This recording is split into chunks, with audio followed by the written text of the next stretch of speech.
இஸ்லாமிய நண்பர்களை உன்ன வேண்டாம், ஃபேஸ்புக் யூஸ் பண்றவங்களுக்கு தெரியும் நினைக்கிறேன். ஒரு முஸ்லிம் பேர், பெண்மணியுடைய பேரோ ஆண்களுடைய பேரோ சர்ச் பண்ணி பார்த்தீங்கன்னு சொன்னா பெரும்பாலும் இஸ்லாமிய மக்களுடைய நிலைமைகளை பாருங்க, அசிங்கமான காட்சிகளை தான் இமேஜா போட்டிருப்பாங்க, அவங்க இமேஜா ஷேர் பண்ணியிருப்பாங்க. இன்னும் சொல்ல போன அசிங்கமான காட்சிகளை கொண்ட ஒரு பேஜை லைக் பண்ணியிருப்பாங்க. இன்னும் சொல்ல போனா வீணான வார்த்தைகளை ஷேர் பண்ணுவாங்க, வீணான வார்த்தைகளை லைக் பண்ணுவாங்க. ஆனா ஒரு பயான போட்டுன்னு சொன்னா, ஒரு பயானுடைய வீடியோ போடுறோம் அல்லது குர்ஆன் வசனம் ஹதீஸை கொண்ட ஒரு தொகுப்பு ஆர்டிகலா போடுறோம் அப்படின்னு சொன்னா அதை ஒரு பயா லைக் பண்ண மாட்டான், அதை ஒருத்தர் ஷேர் பண்ண மாட்டான். அது நம்ம போட்டோமா இல்லையாங்கிற சந்தேகத்தை வரக்கூடிய அளவுக்கு ஆயிடும். நம்ம மறுபடியும் அந்த பேஜ் எடுத்து பார்த்தோம்னா இந்த குர்ஆன் வசனம் நம்ம போட்டோமா அப்படிங்கிற அளவுக்கு நமக்கு ஒரு யோசனை வரும்.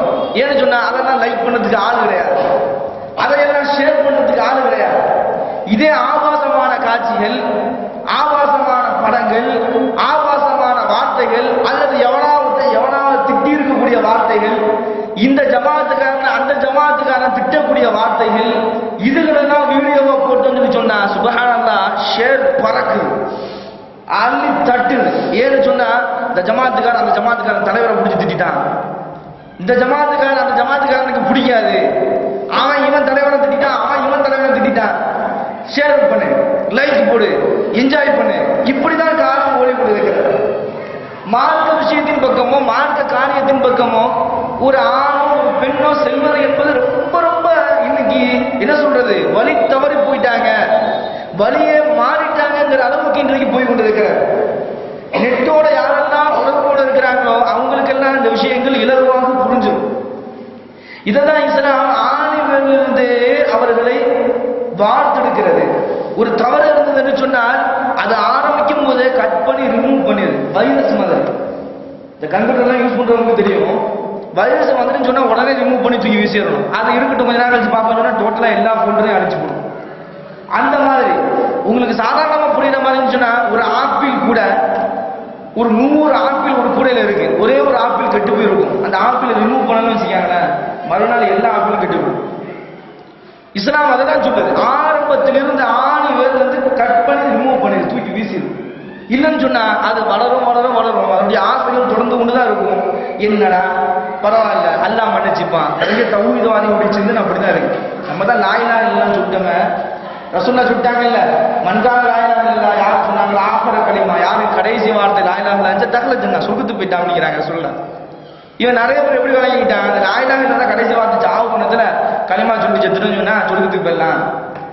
நம்ம தான் களிமா சொல்லி இருக்கிறவங்க எவ்வளவு தப்புலாம் செய்யலாம், அப்படிதான் நிறைய பேருக்கு சிந்தனை கிடையாது. சகோதரர்களே, ரசூலுல்லாஹ் ஸல்லல்லாஹு அலைஹி வஸல்லம் சொன்ன விளக்கம் என்ன தெரியுமா, ஆனா ஹதீஸுடைய விளக்கம் என்ன தெரியுமா, லா இலாஹ இல்லல்லாஹ் என்று எப்பொழுது சொல்கிறானோ அதிலிருந்து அவன் சாகக்கூடிய நேரம் வரை அந்த வார்த்தை தான் அவனுடைய கடைசி வார்த்தை, இந்த கொள்கையும் அவனுடைய கடைசி வார்த்தையாக.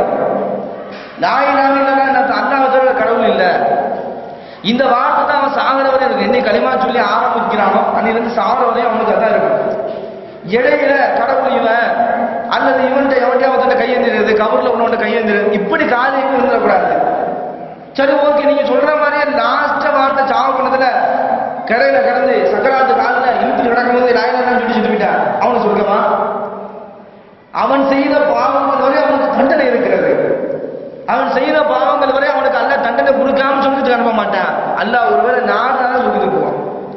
இந்த கடவுள் தன்மையை பொறுத்த வரைக்கும் நிறைய பேர் அப்படிதான், வயசாகட்டும் 60 வயசு ஆகட்டும் அதுக்கப்புறம் குர்ஆன் ஓதிக்கலாம், 60 வயசு ஆகட்டும் அதுக்கப்புறம் தொழுகையோடு இருந்துக்கலாம். இன்னைக்கு இளைஞர்கள் எல்லாம் திசை திருப்பப்படுறாங்கன்னு இதாங்க காரணம். இன்னைக்கு இத்தனை பேர் உட்கார்ந்து இருக்கிறீங்க, இத்தனை பேர்ல எத்தனை பேர் இளைஞர்கள்? நிறைய பேர் இருக்கீங்க மாஷா அல்லாஹ். ஆனா உங்களை சார்ந்த இளைஞர்களை பாருங்க, எத்தனை பேர் வெளியே இருக்கிறாங்க பாருங்க.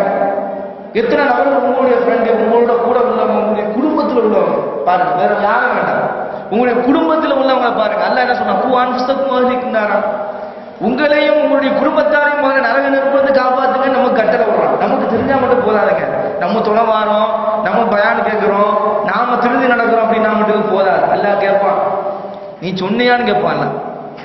அப்ப நம்முடைய குடும்பத்தை வார்த்தெடுப்பது என்பது நம்ம மீது கடமையாக இருக்கிறது.